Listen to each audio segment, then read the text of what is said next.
Hey everybody, thank you so much for tuning in another one of my interviews. With me today is State Representative C. Travis Johnson. Representative, thank you so much for coming on there. I really appreciate it. Thank you for having me again. Well, I tell you what, I love a lot of the things that you do in the House and what you're doing for your people up there, you know, in northern part of Louisiana, and that's why I always like having you on. Yes, look, that's a great area, a lot of great resources. Look, I'm so honored, and it's a privilege to be here. Well, we'll go over your legislation here. First off, where's your district number and where is it located? It's District 21. District 21 comprised of East Carroll, Madison, 10 South Concordia Parish, and a piece of Catahoula. And so it's along the right side of the Louisiana, northeast Louisiana. It touches Arkansas, comes all the way down, and it stops right before Louisiana shoots out to the top of that boot. So all the right side of the state, like a little S, is my district. I love that. Well, that's a unique little area. It is. Well, let's talk about the things that are affecting your area. You got House Bill 158 authorizes a renewable tax for the operation of the coroner's office for certain parishes. Yeah, and so I didn't carry that bill, but Representative White went ahead and I counseled that bill. He took it on, but it just gives the coroners an opportunity to put their a tax on a budget. On a ballot, and let the constituents vote for it, whether or not they want to support that tax. And what it will do will allow the coroners to have expand their budget so they can operate more efficiently. I love that. House Bill 159 provides relative to fees dedicated to the operational costs of the office of the coroner in Concordia Parish. Is that like it's the same thing? Yeah. It's really the same thing. Yeah. All right. But, yeah. And you kind of bounce it off to Representative White, you said? That's correct. So sometimes I know that needs to be done to kind of help things get through. Well, yeah, and he has his coroners also needed some help. So he has a lot of parishes, so I figured that he had so much to take on this session, I decided to let him take on that because he was really detailed and knew a lot about the coroner's office, and so I let him handle that through the process. Well, I'm glad you brought it up that way because it explains to people who are watching, you know, how the process works. It's how much you all work with each other to help each other out for their districts. That's correct, and so you know, it's about building rapport, finding folks of like values to do the good for the folks of Louisiana. I like that. 190 authorizes certain nurse practitioners to recommend medical marijuana to patients. Yeah, and so what that is that it's about access to health. Because by law, medical marijuana is legal. It's a medicine.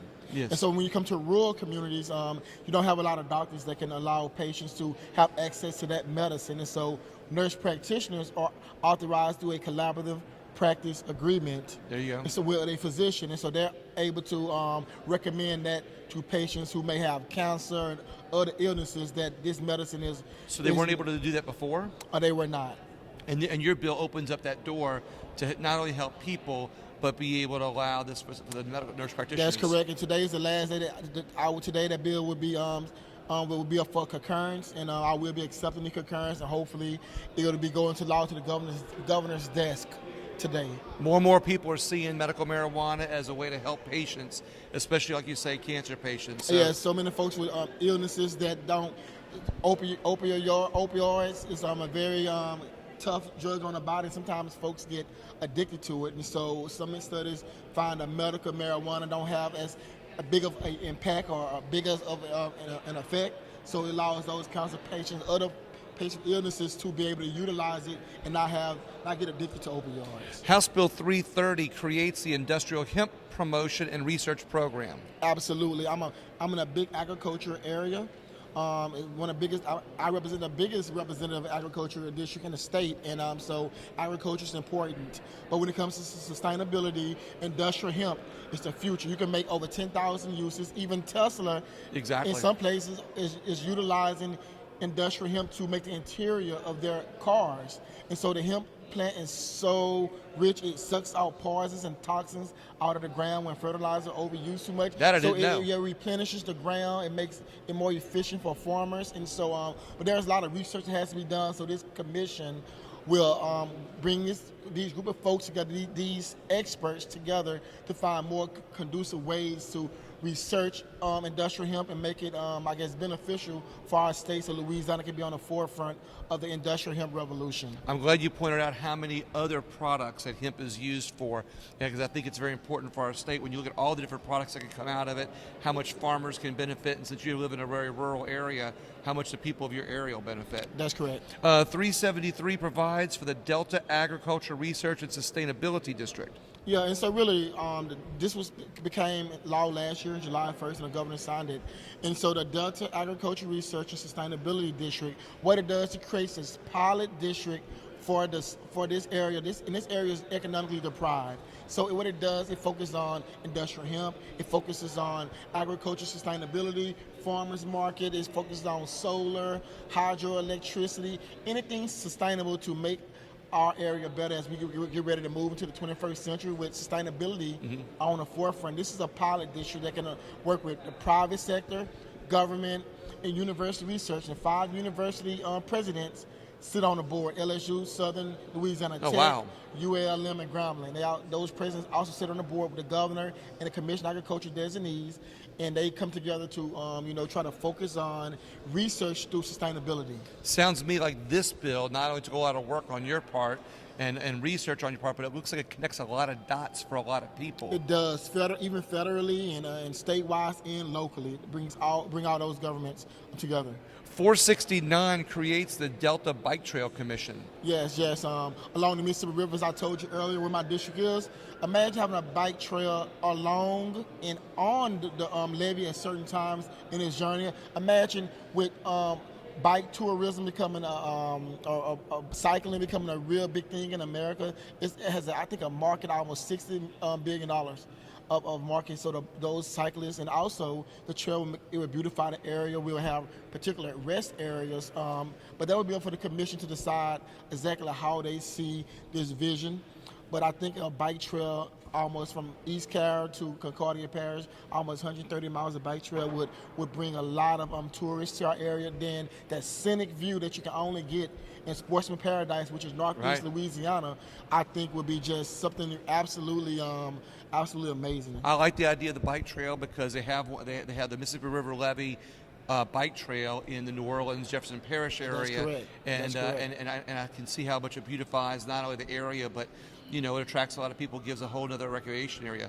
483 provides relative to the restoration of gun rights. Yeah, and so what they did, because there's been so many laws when it comes to voting right, when you if you're a non-violent offender, and let's say you did when you were 17, 18, you had 2 opioids on you, but you're a good person, have no repeat offenses, you are a good sound citizen, and in 5 years you can get that expunged and get your gun rights back, and then you can hunt again. And so it's trying to bring that into law with voting rights again. After you get a felony, you're non-violent, you can get your voting rights restored in 5 years. Also, we feel like the gun laws should be right there with voting laws to put everything in that 5-year column. But this bill right now is currently still on the Senate side.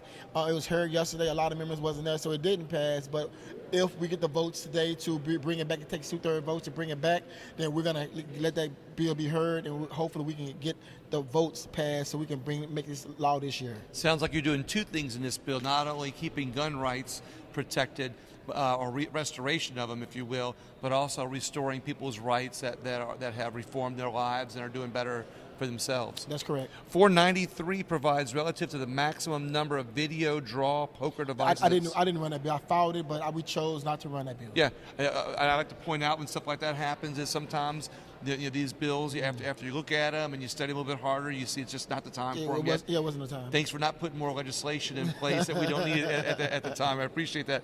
763 provides relative to the Office of Police Chief in the town of Faraday. Yeah, and there's been some situations in the local municipality. I thought that in the town of Vidalia and the town of Faraday, which are both in Concordia Parish, Vidalia elects their chief of police, and Faraday mayor appoints their chief. A lot of the constituents asked me to follow this bill. However, the Police Chiefs Association already created some rule, and I wasn't notified until after I filed the bill, and that they will allow it to the local authorities to determine or not how so the city council can just do that without my a legislation here in Baton Rouge. They can just do it locally and put it on the let the locals vote for it, and I can stay out of it. What I like about this is you're given those decision-making rights to the local government, kind of like our 10th Amendment does for the states on a federal level. That's correct. You're kind of doing something here that kind of gives the local government, let them make their own decisions, what's best for them and their communities. That's correct. I love that. 853 appropriates funds for payment of the consent judgment against the state in the suit entitled James Gedalick. And yeah, when in that a lot of members, you would see that on some members under their legislation where the state lost certain lawsuits have to pay Right.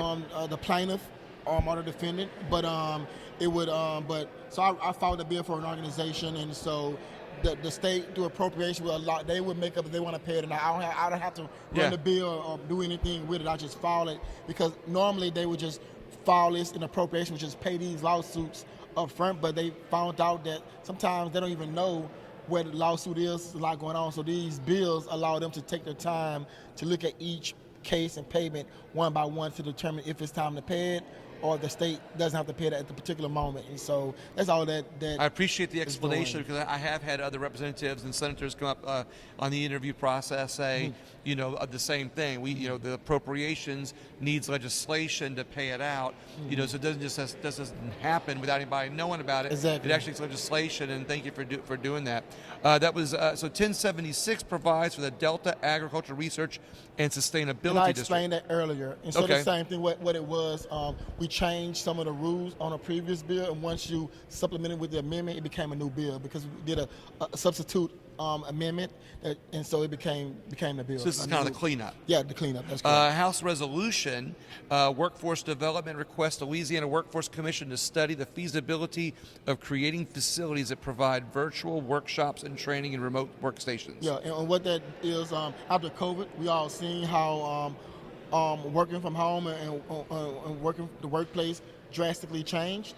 And so what this bill is doing is working with the workforce development on creating a pilot and research to see is it feasible for the state to start opening up these workspaces, because in most, especially in rural places, you can go to the library, but you can't go to the library to do work. You got to be very, very quiet in the library. Right. So in rural places, we don't have the broadband sometimes, and we don't have the staff that'll help folks who can probably get jobs, which is a little bit more training on the computer. We probably get more rural folks get jobs, which rural communities suffer the hardest as far as when it comes to those without a job. And so when look at the data, and so I just think we got to look more into workforce being more creative to the 21st century, bringing about 21st century ideas too. And because it's a resolution, it's not law. It's something that just says, hey, the whole legislature is on board with this. Now, get on it. Yeah, let's study. Let's find ways to make this better.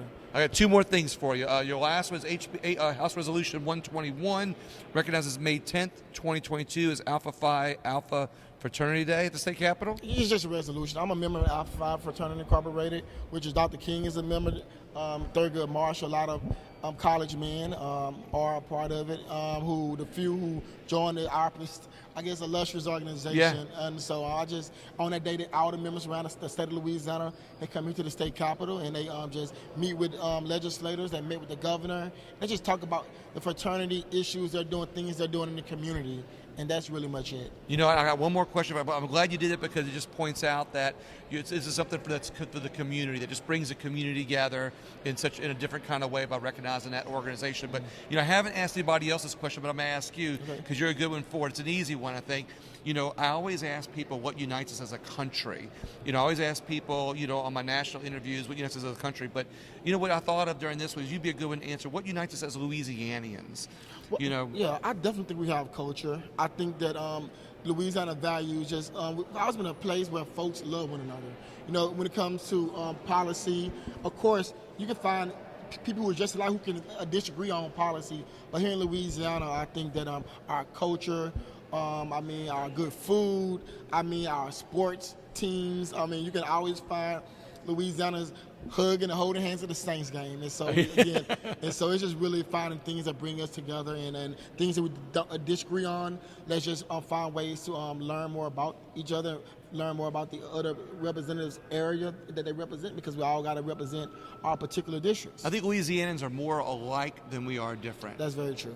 I like that. Well, yeah. Representative Johnson, thank you so much for coming on with me today. I really appreciate it. Thank you. And any other last words on what's happening at the session? Oh, no, we're just here for the last 2 days. Today is June 5th. We get to leave tomorrow at 6 o'clock, signing die. And so everyone's exhausted. We've been here a few months fighting for trying to balance the budget, trying to bring about legislation to make our state a better state as we move forward. And again, tomorrow is the last day, so we're all exhausted, excited, privileged, at the same time ready to get back to our families. I love it. Thank you very much. Everybody else, please share the interview, share the podcast on any podcast app at William Wallace for America, and you can find me at YouTube and Rumble at the same. Thank you so much. Thank you.